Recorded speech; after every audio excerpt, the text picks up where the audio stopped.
Thank you so much for joining us today.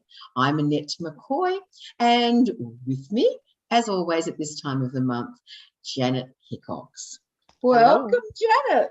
Thank you very much. It's great to be here. And I'm really looking forward to our conversation today, Janet. So, may I invite our audience to come over to the Angel Heart Radio Facebook page, because that's where you can join the conversation. And we always love it when people come into the conversation. So please hop on over and join us.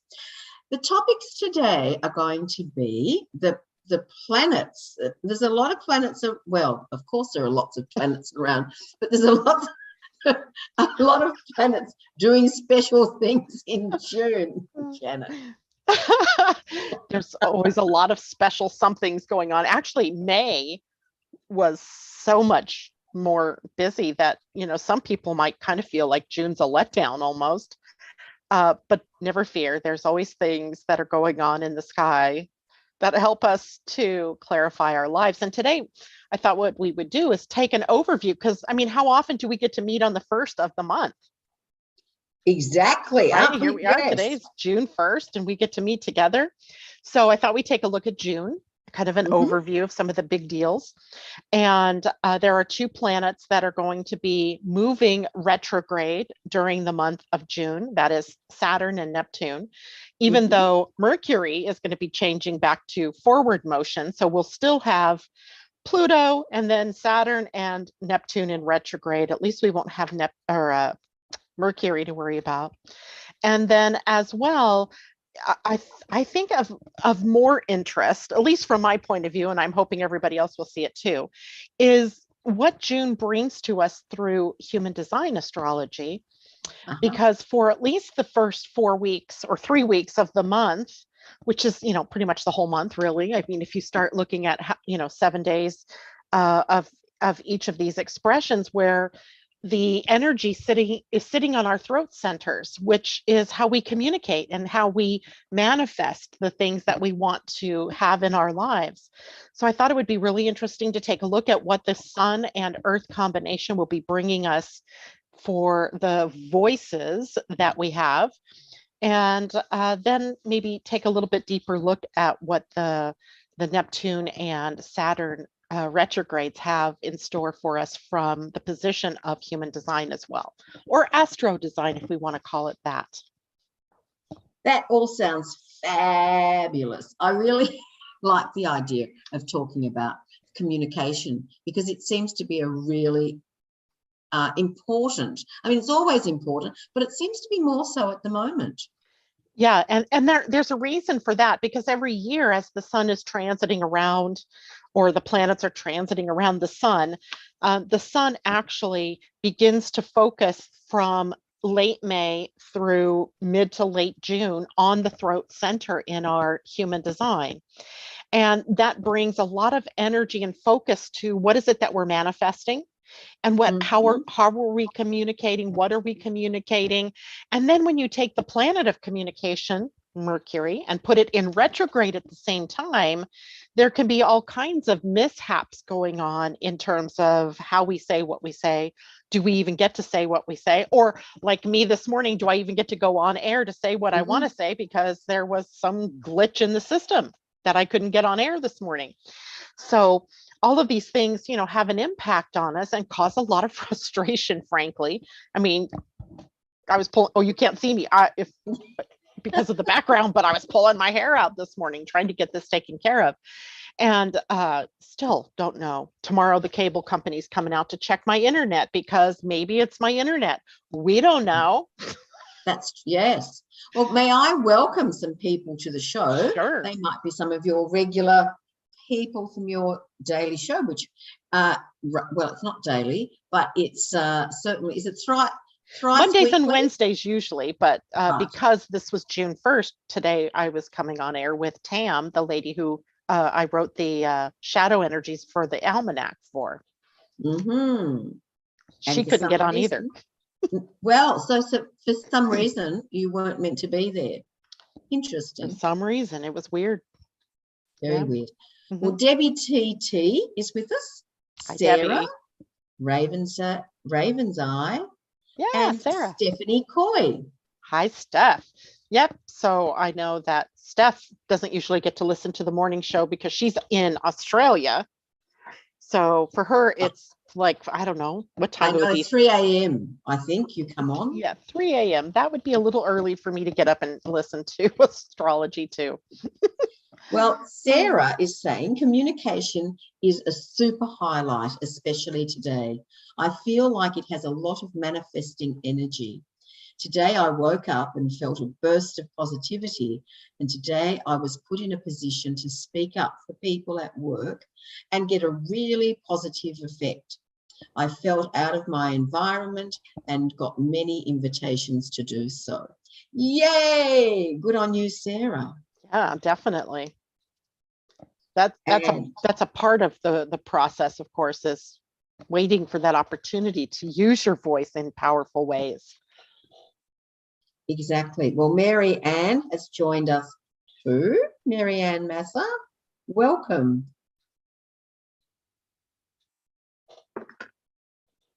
Marianne, what's Marianne? What's Marianne's last name? Does it say? I missed that, Janet. Sorry. Does it say what Mary Ann's last name is? Yes, Mazza. Ah, I don't know her, but welcome and hello. It's wonderful to have people from all over, isn't it? Yeah. Well, Janet, what would you like to start with? Well, I'm kind of going to go in chronological order. Because that just seems to be how the flow is working, for us, which means I'm going to talk about some things and then go back to a different topic and what have you. But I think everybody's going to be able to hold on. If you guys have questions, please type it into the chat there, and Annette will get me the question and you will get your answer. So I'm going to start with what goes on tomorrow. Now, today was not a big day. I mean, it was the beginning of the month, but no big astrological signatures today. But we've had some ongoing energy since we had Jupiter and Mars in a conjunction on Sunday, our Sunday, your Monday. Yes. And that was big. And we're still feeling the benefits of that. And Jupiter and Mars coming together sort of allows the enthusiasm to spill over into all areas of our lives that we're taking action in. So it could be from what we're speaking, it could be something that we're doing, something that we're planning to do. Something we're teaching. So it can, that enthusiasm, that exuberance kind of spills over into the week. Even though the exact conjunction happened on Sunday. So even though here we are, it's Wednesday, we're still in fact, as I looked it up this morning, let's see, they are within 1.5 degrees of one another. So it's not like they're that far apart. So we're still getting that feel for that exuberance. So then nothing much yesterday, but tomorrow, or today, but tomorrow, see, now I'm in the wrong country. So I'm like in the wrong time zone. Tomorrow, my tomorrow, which will be your today. No, day after. Yeah. Let's just skip the when. It's happening soon. We'll go there. That I agree. That Jupiter, the planet that has been bringing us this exuberance, that is in a sign right now that's very activated, and then active, is moving into a new gate, and that gate will be the gate 17, which happens to fall on the Ajna. So if you guys have your human design charts, it's the second center down, and it's called the gate of omniscience when it's the very highest expression of this. And omniscience, doesn't that sound really, that's like farsightedness, right? Being able to see the long haul, right? To see for the long direction, or to see from a higher perspective. So we have Jupiter moving into a gate that gives us some of that benefit of being able to see from that, from maybe the position of spirit even. But it is also a gate that brings us into some very interesting energies when we're expressing them in the shadows. And at least initially, when these energies pop up in our field, we are often, kind of expressing the negative, if you will, or at least it comes up, for us to determine how are we going to take action on this or not. And in the shadow, this is called the gate of opinions. It's so interesting because it's a gate that actually belongs in the logic circuit of our human design. And logic, of course, is that the energy of following patterns, of predicting outcomes based on patterns. It's the basis of scientific thinking, or even the scientific method, right? If you were a scientist, and how you would go out and prove, something is true or not. But in our human design, it often brings us opinions. Like, we form some kind of an opinion. We could take almost anything in our world right now, COVID, politics, right? And everybody has an opinion, right? It's not necessarily based on facts, even though you might think it's facts because you read it in some kind of newspaper, or you read it in some kind of article, or you heard somebody that you trust and value speak about it. It's still opinion until it's a proven fact. And so what happens a lot of the time with this gate and being emphasized is that we have a lot of people's opinions coming up, or we are wanting to share things as facts, but the idea of whether or not it's really factual is lost on us, right? It's lost until we can prove it.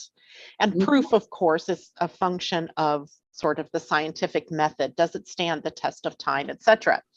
And those opinions that we can have with Jupiter sitting here can also lead us to judgment, right? So we judge that what we know is real and true, and what you know isn't, right? What you know is all, false news.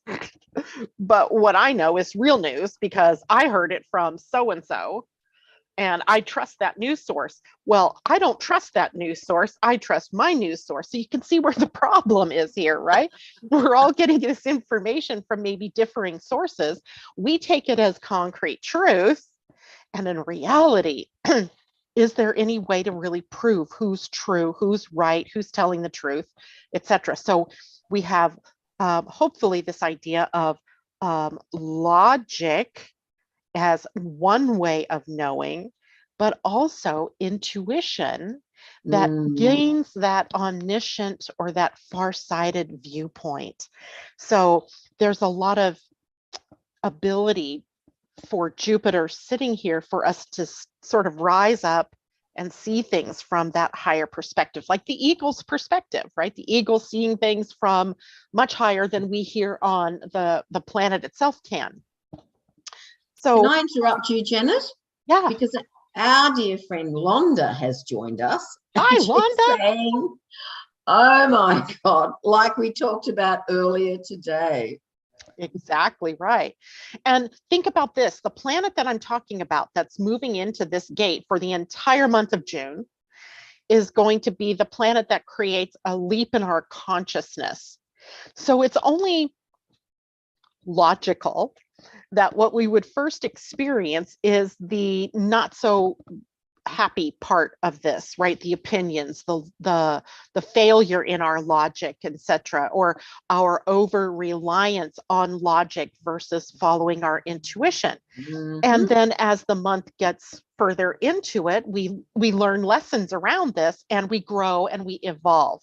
So it's a good news thing. So even though at first it might feel like, everybody's got opinions, or is that real, or you even as a person thinking that you know it all because this is what I know to be true, have to question what you think you know. And the other thing here is that logic, which this is a gate of logic, but logic has led us away from our intuition, from relying on what we know to be true from inside of us, in favor of only using that logical set of rules, right? That if you can prove it, then it exists. Well, then enter something like God or source or goddess or mythology. And, suddenly science, or the opinion of science that's relying on what it calls facts, is blind to what intuition is. So we have this sort of time for the next month where we have to determine what's real, probably more based on our intuition than what logic can bring us to. And that means that some people might be tempted to see things through a very narrow field, right? Instead of seeing a wide view through a wide angle camera, you're seeing a very narrow view or a narrow point of view. And then that can bias everything, right? Our own blinders bias us to only seeing what fits in our little paradigm. Is all this making sense? Yes. So are we being encouraged to not only be logical, but listen to our intuition? Yes, using all of your senses and not just that logic. In human design, we say there are 3 ways of knowing. One is logic, which is the recognition of patterns that repeat themselves and our ability to predict what comes next based on the pattern, right? So that's like, for example, we know the sun rises in the east and sets in the west. And that's a pattern that we've seen over and over again. So we can predict tomorrow the sun is going to rise in the east, right? And the sun is going to set in the west. That's fact. It's become factual.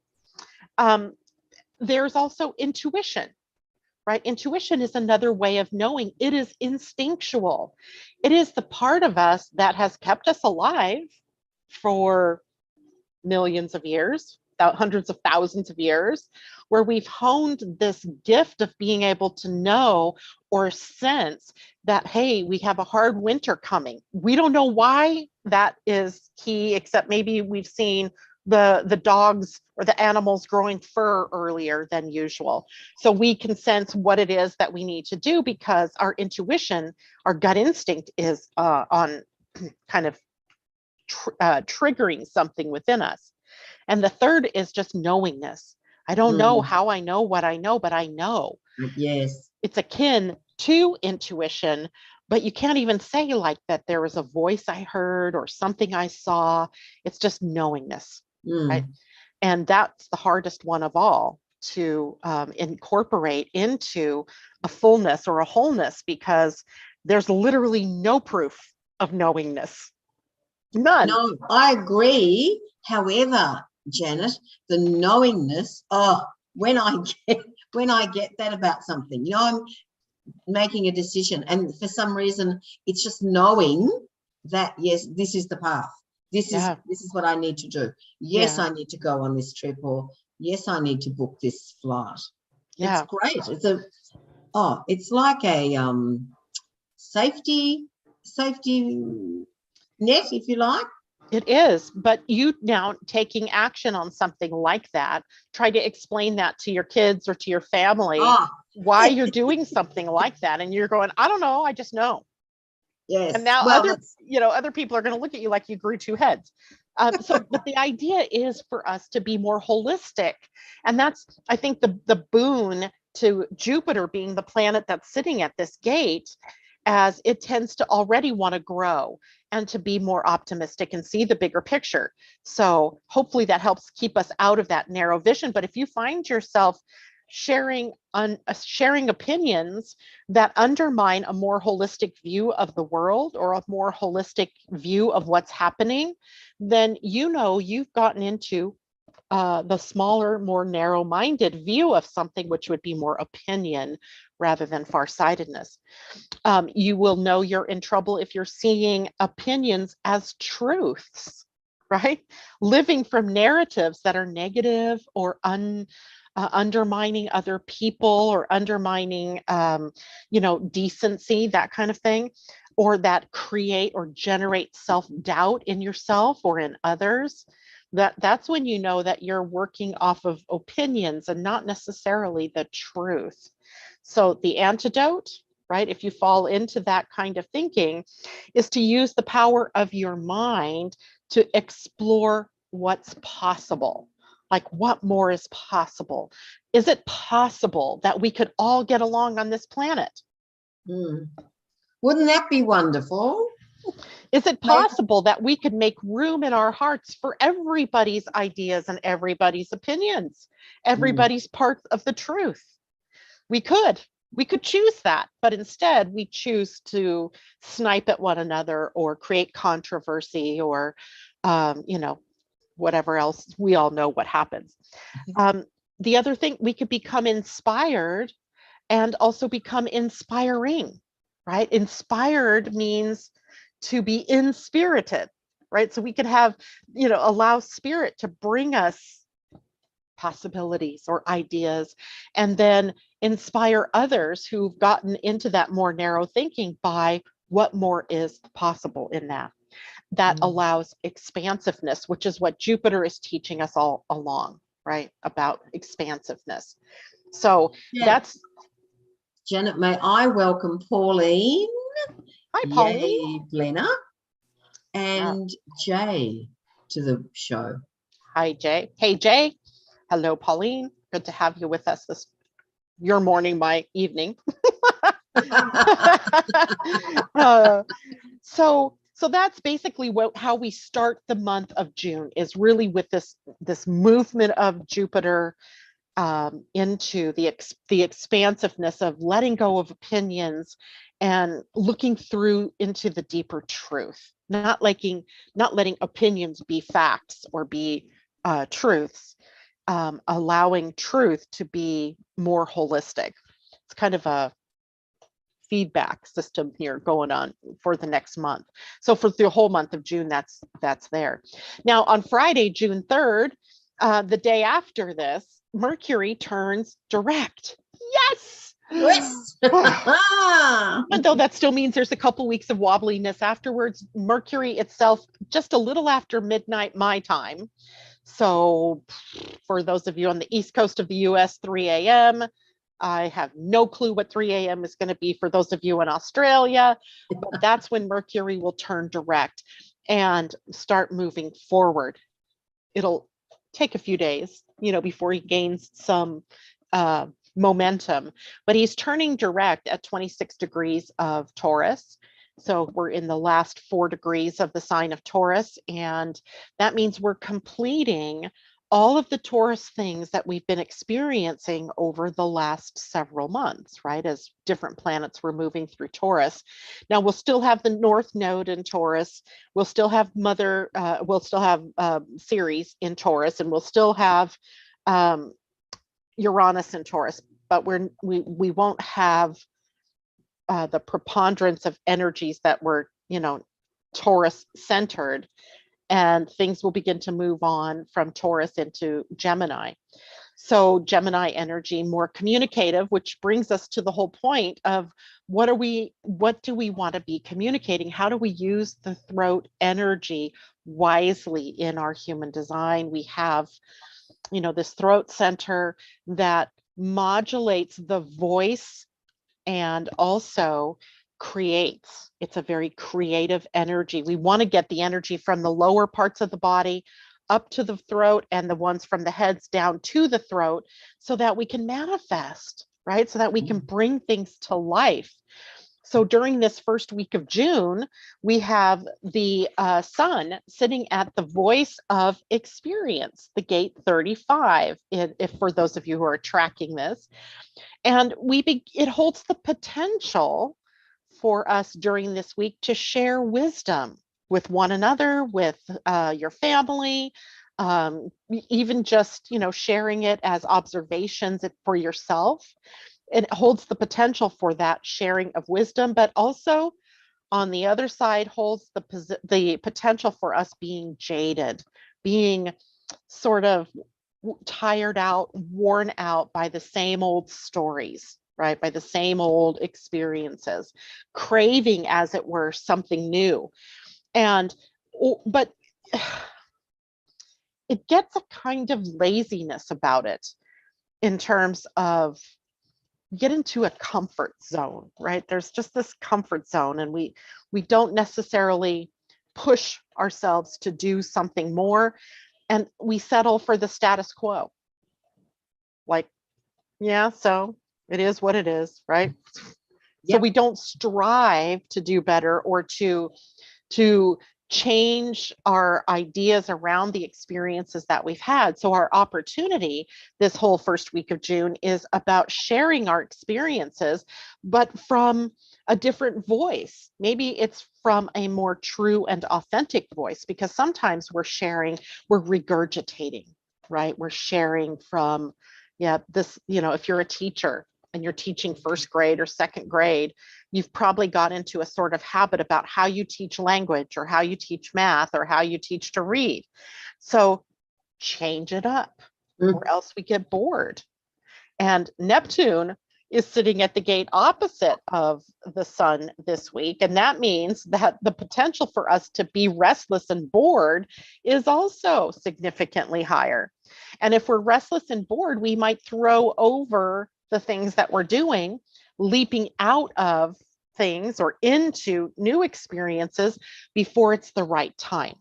So we have to kind of watch that. So have courage to share from your experiences. Have courage also to wait to share for the right timing. And the right timing is usually when you've been invited, or that voice has been invited out of you, right?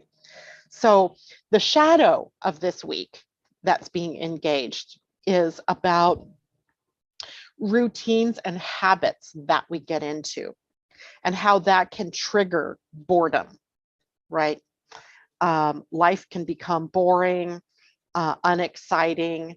So creating new habits, new routines might help us to see experiences from a different point of view, to live from a different point of view, change it up a bit, right? I've been dealing with this myself, because every morning I get up and I do this certain set of things in this certain order. And there's nothing wrong with that. I'm not saying that there's anything wrong with routine. In fact, for some people, they need to have routine because maybe they've just been, they're too lax or unstructured without a routine. But when routines become boring and you're not in the now as you're doing it, like that you could be doing all these things, it's like driving on the freeway, right? And all of a sudden you get to where your destination is and you're like, how did I get here? Yes. I don't remember. Right? So that's when we are not living in the now, right? Our minds have wandered ahead or they've wandered backwards. So living in the now. So the shadow here is going to be about creating, some change that can bring some excitement to alleviate the boredom and restlessness without throwing over your whole entire life. Right? Just going, you know what? This is too boring. I'm packing up and I'm leaving for Antarctica. Right? Sorry, Janet. It is up to us, isn't it? Oh, totally up to us. Totally up to us. Totally up to us. Now, we have another interesting thing happening the day after Mercury turns direct, and that's Saturn turning retrograde. And the day Saturn turns retrograde, so when we have a retrograde planet, it changes up the way the energy of that planet is taken in by us, and how we display the characteristics of that planet. So Saturn is a planet of duty and responsibility, and he rules time, and he has a lot to do with goals and having a plan and executing the plan, right? When he turns retrograde, it is time for us to tighten up the plan, because we might see where we've been too lax, where we haven't done the work in the right way, where we've skipped steps maybe, and that hasn't helped us to get the plan executed. We may have to rethink the goals that we've set out for us. We might have to rethink our career path, for God's sake. Saturn rules the 10th house of a chart. That's the house of career and what you do out in the world. It's going to be a time for us to practice self-discipline, right? If you've been sort of out there doing whatever, kind of being lackadaisical, then this is a time to tighten that up as well.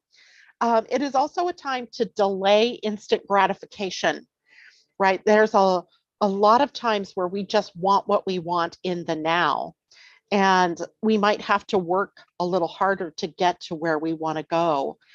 But then we get a bigger bang for our buck at the end because we feel much more satisfaction in having done the job well instead of just doing the job to get it done.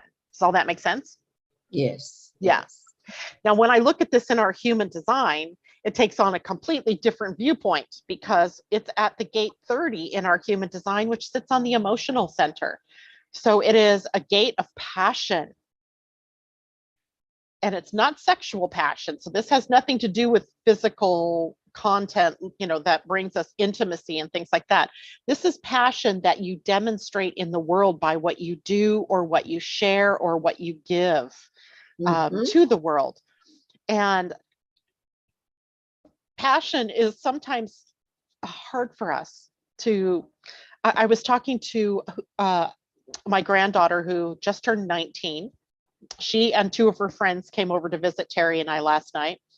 And she loves astrology. So she was over here picking my brain and taking some of my astrology books to read. And I said something about Saturn. And I said, do you know what your passion is?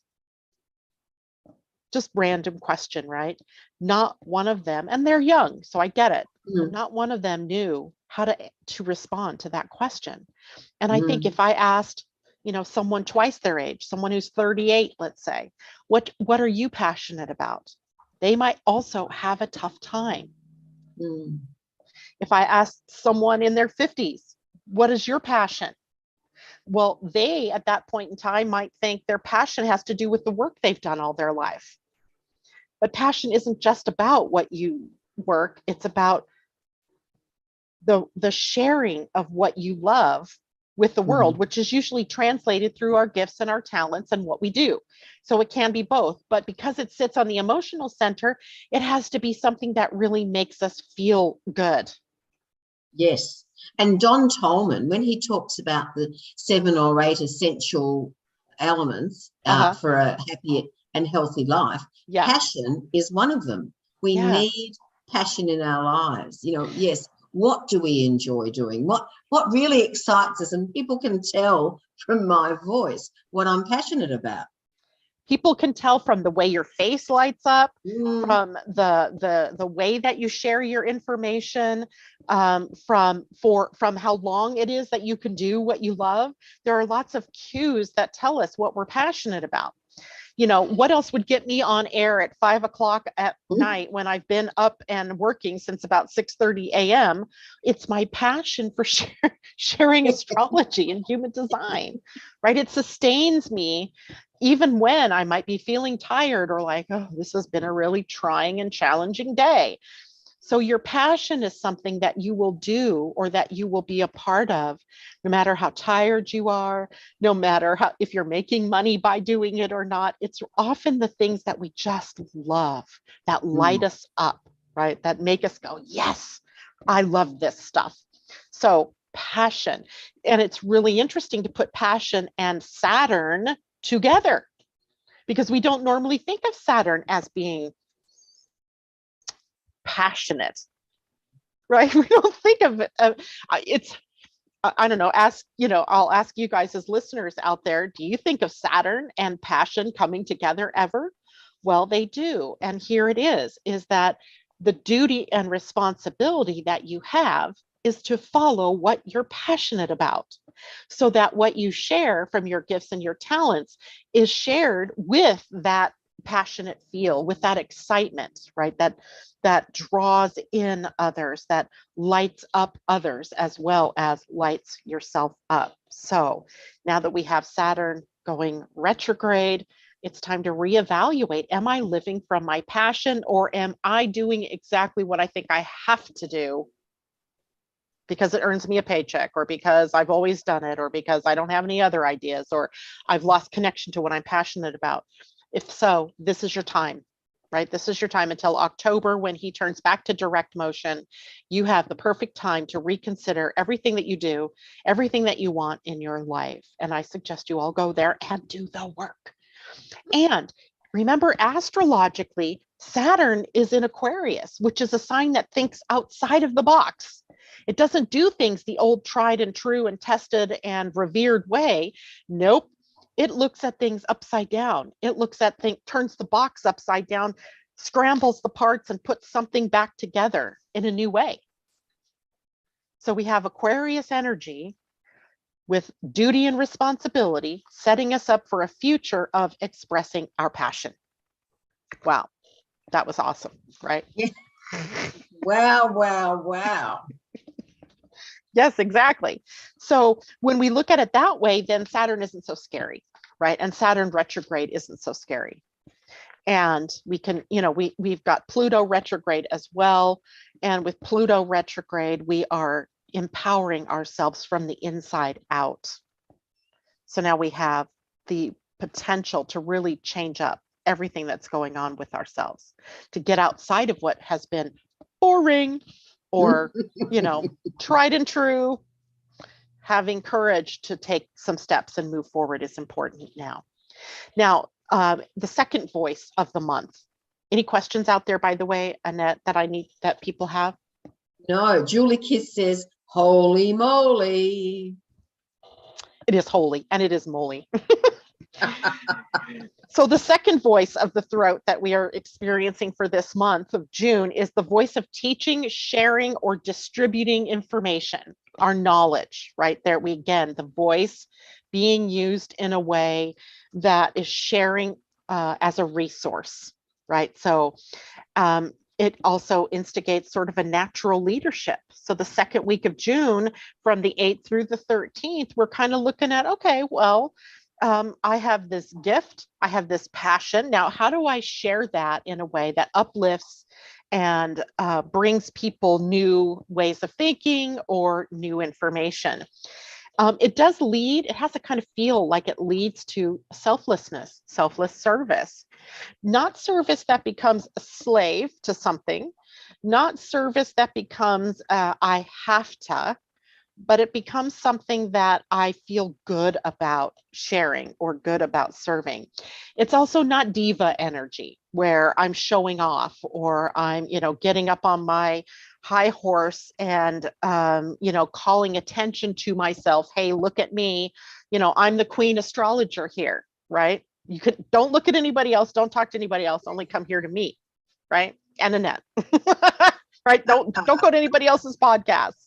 So we don't want to have that diva energy, but we also don't want to get caught up in serving just a dish that's cold or a rerun or what do I always, the leftovers, no leftovers. This is something new. And the shadow of that week is likely going to take us into a need to check our integrity. Are we being true to ourselves? Are we speaking from the voice of our own experience, of our own way of seeing things? Or again, are we regurgitating, right? Are we just spilling facts and figures in a boring sort of way?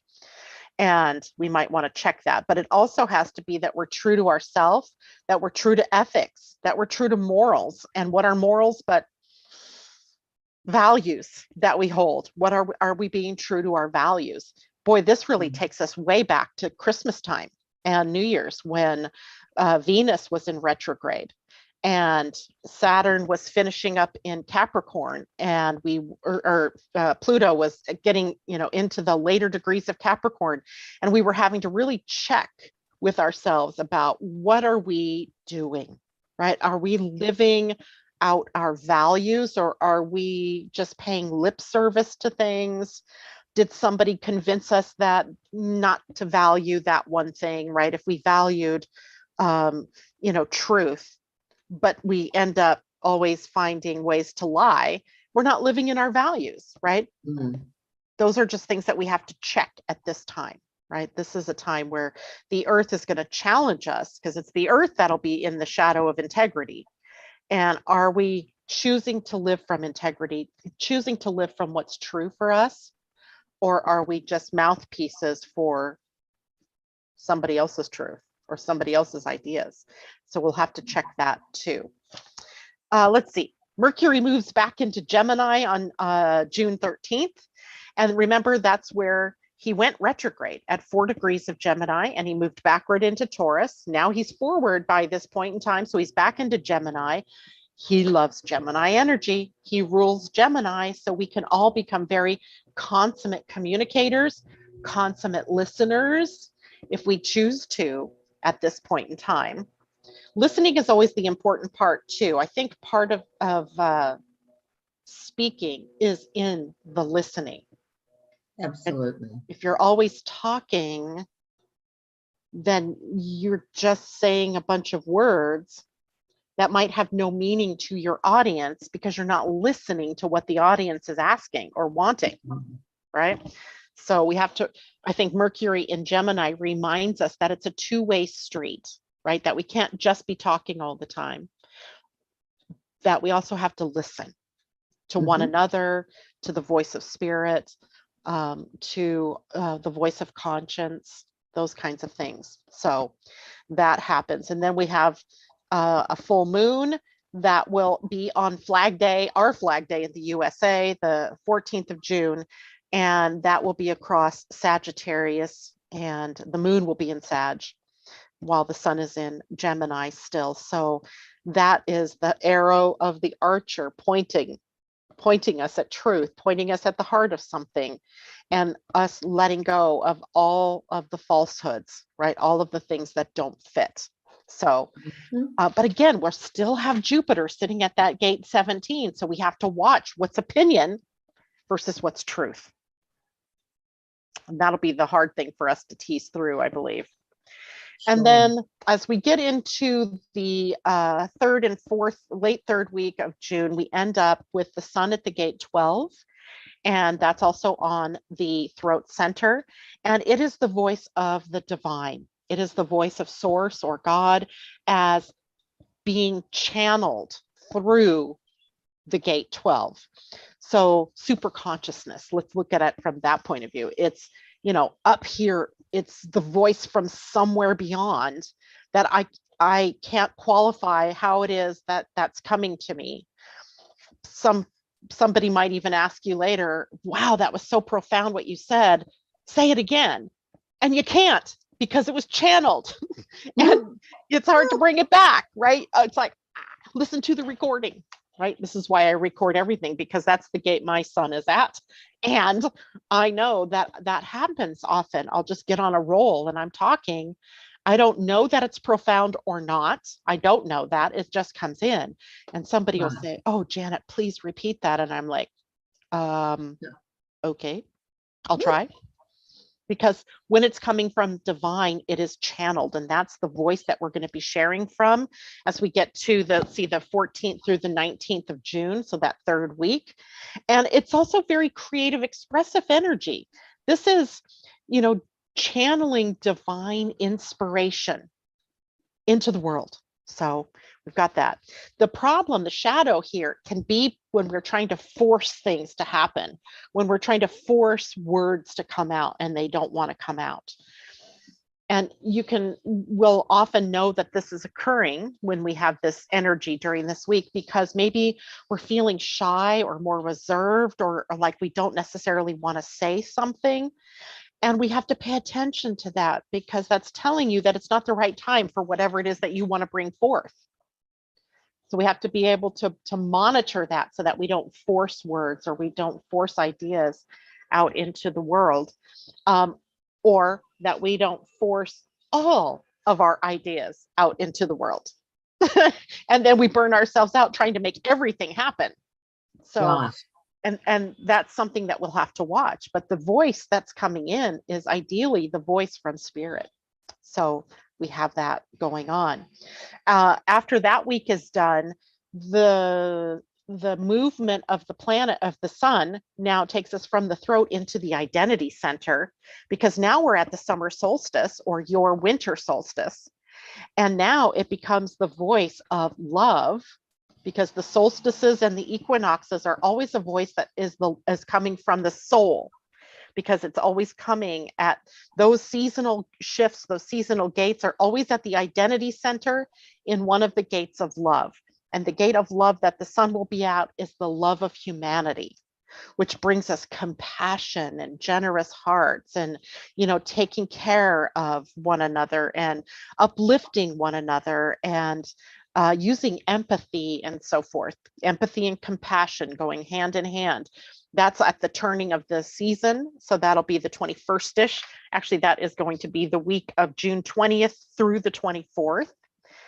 And I love the seasonal shifts because we get another opportunity to see love through a different view, right? This view is through the love of humanity, how we love one another, how we love all peoples, how, a shooting in Texas and the loss of life from that can hit the hearts of so many people all around the world, because it's compassion, it's compassionate, it's love. And that love is like the connector for all of us around the planet. So love is the game. The earth is going to be the challenge that week, as it challenges us to love ourselves. So before you can love others, you have to love yourself.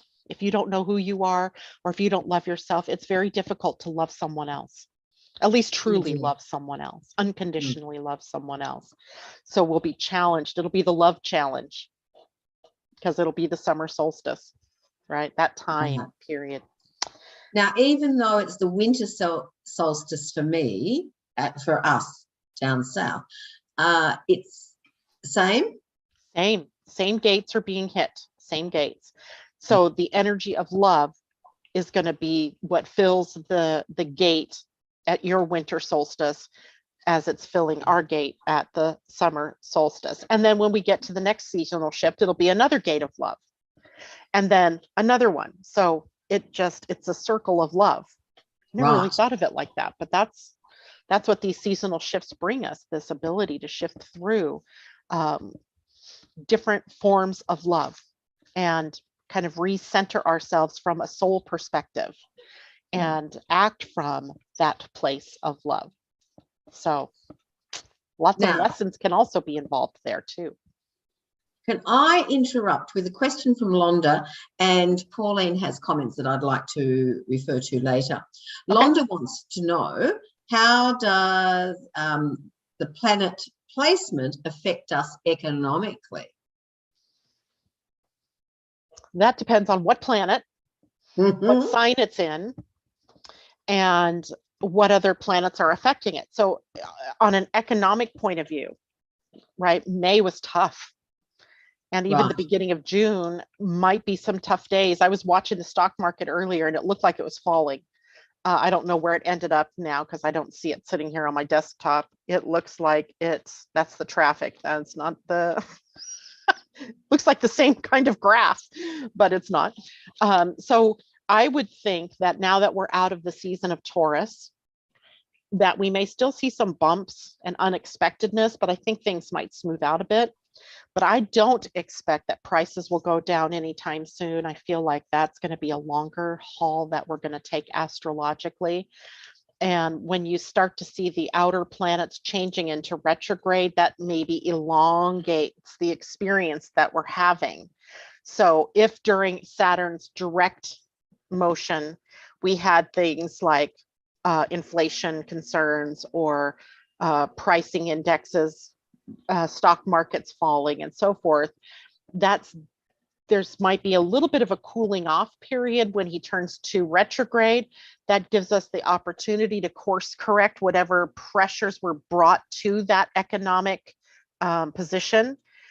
But if we don't course correct, then we're doomed to repeat it. And that's what keeps happening. We don't change anything, right? We keep doing the same thing. I was watching this the other day and I thought, aren't the things that are happening right now about the same time that or things were happening in 2008 to 2010 before we had the huge mortgage bust and the stock market crashed and lots of different businesses went out of business, and it led to a recession, and it was a difficult period of time.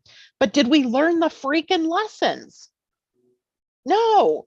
Because we go out and we're doing the same damn things, right? We're maybe not as bad. I think we did learn some things, but we're still focused on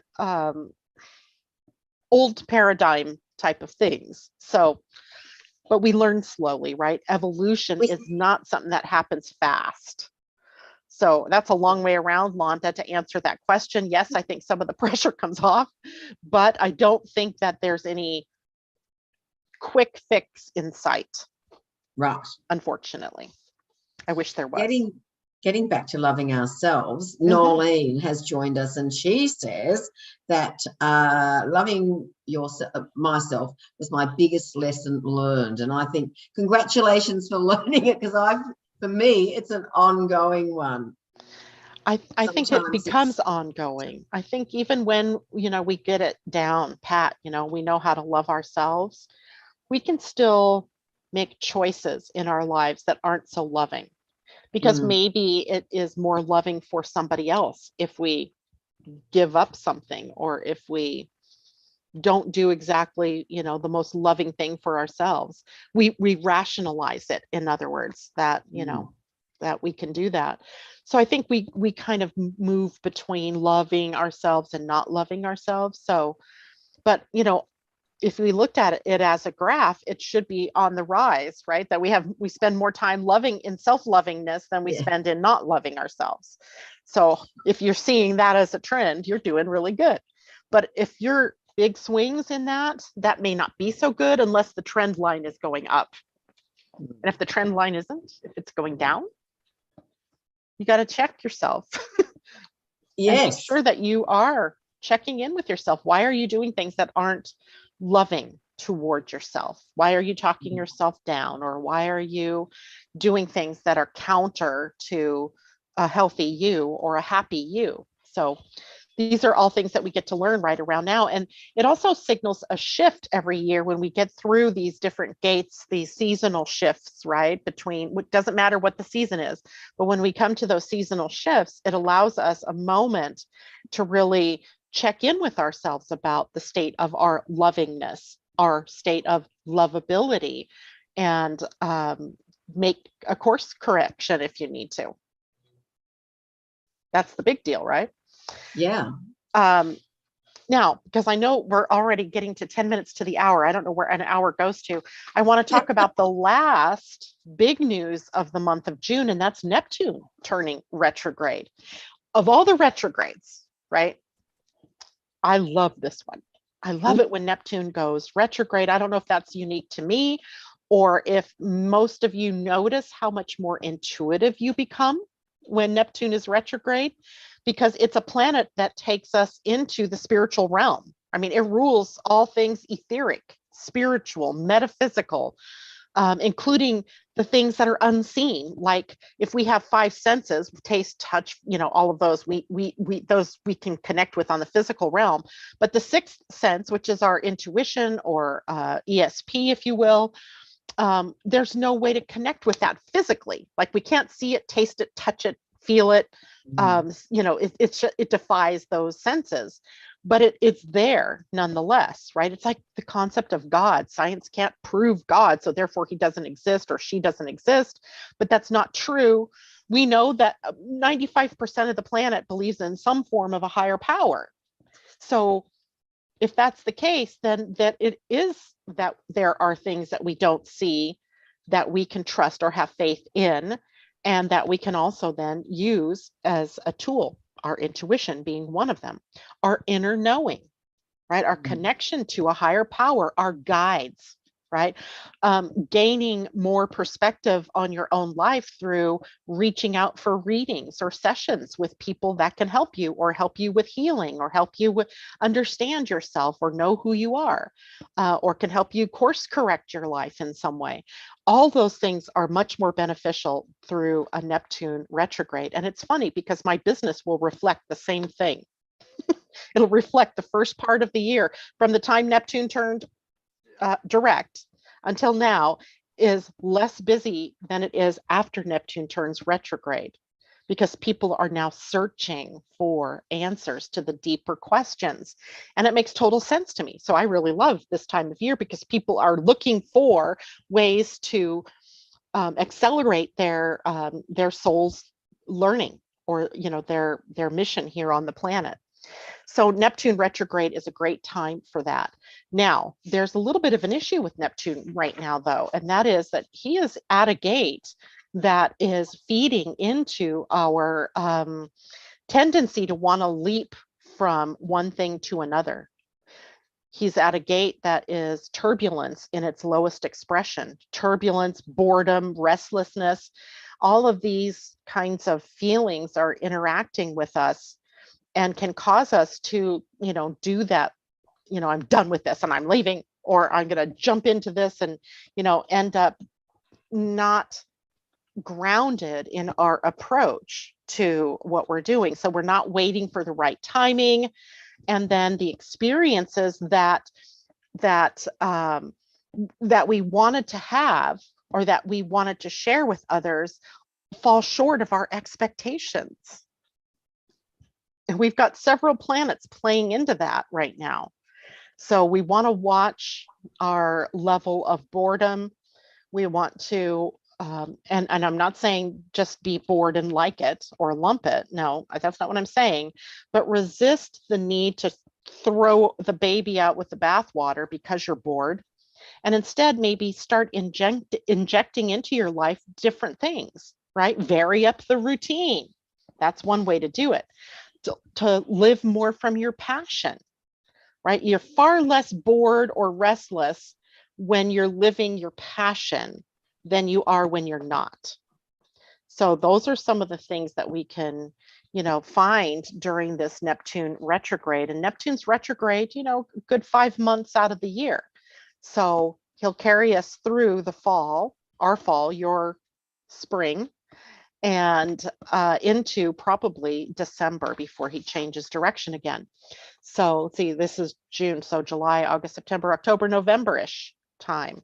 So use it wisely, right? Tap into your inner knowing, tap into the small voice that you hear, tap into ways of being that are supported by spirit and not just I can see it, taste it, touch it, feel it, so it's real. There's a whole lot of real going on in the etheric realm as well. Fabulous, Janet. Now, Pauline was saying earlier that she loves that you have the Soul Series to help us delve into our passion. And she's also looking forward to getting her readings of Human Design and Deeper Soul Purpose Plus.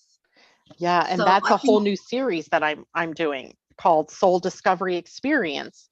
So I'm labeling them as experiences and not just a session that feeds you a lot of information. And that doesn't mean I'm not giving you information. It just means that you're getting a picture of who it is that you are from the soul's perspective, from your soul's perspective. And that means in some ways it's human design, right? That's your first session in the series. The second one is about soul alignment. Who were you intending to be? If you could just be your purest expression of yourself, who would you be, right? That's the next part of that. And it dovetails with human design, which is why you need to know who you are from your human design perspective, because that's going to teach you how to make the right decisions to stay in alignment. But unfortunately, or it's a part of our soul growth, is that we make mistakes. We choose things that pull us out of the alignment with our soul. And that's the third part that we go into is who are you now versus who you meant to be? And can we, bring you closer to being in alignment with the truth of who you are? And it's amazing work because it goes through to the Akashic records, but it's all built upon you knowing who you were in the first place, right? And then the final one is the galactic astrology part of it all, which is now who am I in the bigger context of the galaxies and my lifetimes that I've spent wandering the universes, and how is that playing into my lifetime here on this planet right now? So that's what she's talking about. She just purchased that and is going to go through all of that wonderful stuff. Excellent. And also Pauline mentioned the human design charts that anybody can request if they go to your website,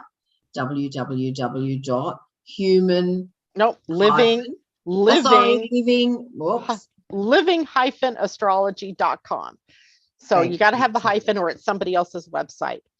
And I just want to say, for those of you who are listening, go to my website, get that free chart, get your astrology chart while you're there. You can request both and it's free. But do me another favor. If you want to be in line for a free reading, go to my Living Astrology Facebook page, either like it or comment on the page, and you'll be entered into a drawing that I'm doing for the month of June. I actually, at the full moon, which is June 14th, we're going to draw for a winner. And you get extra bonus points if you go to my YouTube channel, Living Astrology, and like that, or hit the thumbs up and subscribe. You get bonus points. Bonus entries is what that looks like. And then we'll draw somebody's name and you'll get the reading of your choice. Right? A reading session, an experience. Not the full reading or full sessions or full experience, but a one part of that, depending on what your interest is. So fabulous. So people, please visit definitely. Janet's website. Definitely. And especially because, Janet, you and I are taking a break next month. So goodness me, it will be the beginning of August before we're back on Angel Heart Radio together. I'm still doing my weekly shows, everybody. It's just that Janet and I are taking a break at the beginning of July. Yeah, we will. But I'll still be doing my morning shows. We'll see what happens with that, because it's coming to the 1-year anniversary of my son's death. And we as a family want to be able to have the freedom to gather during that very sensitive time. So being on air, it's real easy for me to just devolve into tears. So I don't want to do that on air. So we may, and we might be, off doing things together. So, but August, we'll be back. You're going on vacation. Is that correct? I am. Yes, I'm going to be up in the north of Australia, up in Cairns to start with. And then I'm visiting Anaya, which I'm really looking forward to, because it's been over 2 years, too long since we've been together. Oh my gosh, that'll be so much fun. So you have fun. I'm going to just do my thing and get through those days, and we'll be back together. I guess that'll be August 1st-ish, 6th. Can't tell. I can't see the calendar. Right. Well, we know that it'll be the first week in August. First Wednesday. Thank you, Janet. And I'd also like to thank everybody who has contributed to the show today, as well as the audience that are in the background that we're unaware of. Thank you, thank you, thank you. Because it's through the contributions that these shows are so much fun. And we've learnt so much today, Janet. We get to express our passions through the shows. Indeed, and to love ourselves, and listen to the intuition, listen to that knowing. It's so much fun, and it's so useful as well. Right? Never steers you wrong. Okay. Just have to listen. Thank you, everybody, very, very much. And thank you, Annette. Thank you, Janet. Much love to you all. Bye.